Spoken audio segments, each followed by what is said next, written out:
First day of spring, but the weather has not been cooperating these past couple of days. We had cold snaps, we had big temperature swings. So we are talking right now with our gardening friends. We have Carol and Randall about what you can safely plant now, how to plant it, and the simple steps to protect your garden from that surprise temperatures that we've been having. Yeah. It's been all over the place, right? It has been awful. Yeah. Honestly.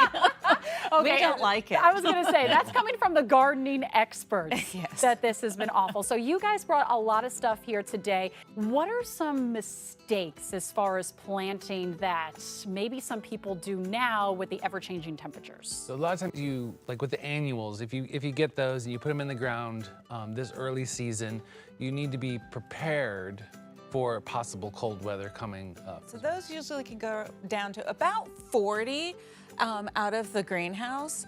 And so you just want to have like a sheet available or have a plan if it dips down.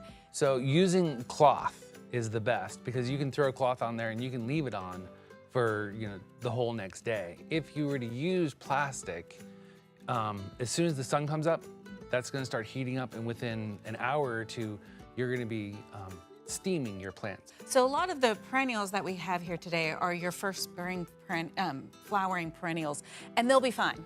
Okay. Yeah, you really don't need to cover them. You may lose some blooms, but for the most part, they're going to be fine. Like if you've got your tomatoes that or your peppers that you've put into your garden, you'll want to cover those. What is something that could be really easy to plant now versus kind of like a transplant or a seed? What do you all recommend? Use transplants, put transplants in because they're easier.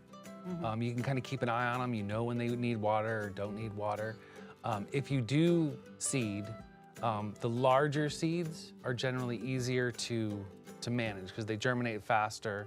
So the more experienced gardeners, when I talk to them, we talk about planting for the season, and you want to have flowers throughout all the seasons. So that way you're drawing in your beneficial insects all year long. So when you do your vegetable garden, the beneficials are there and ready to go. Can you explain a little bit about how important soil is and how important it is to kind of work with your garden? Right, so soil is extremely important, and people generally don't give enough reverence to the soil because we have sand and we have clay generally in our area.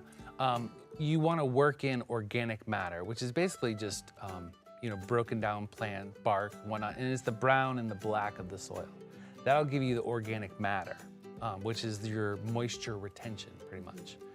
And then with the fertilizer or something like that, you want to work in that fertilizer in order to feed it because the three numbers are nitrogen, potassium, and phosphorus, the NPK. Okay. And nitrogen can move through the soil, so you constantly have to replenish that. Every time you water, Right. it's moving through the soil. It moves through pretty quickly. If you're going to work really hard on it, you want to see it grow, Yes. especially with all of that. Yeah, you need to like it. You need to like it. You definitely need to like it. Guys, thank you so much for being here. Yeah, absolutely. We always appreciate you guys. It also smells amazing in this studio. It feels so fresh on over there. We gave you guys so many tips. Don't worry, we're going to be putting this all on our website, WLTX.com, so you can get to planting.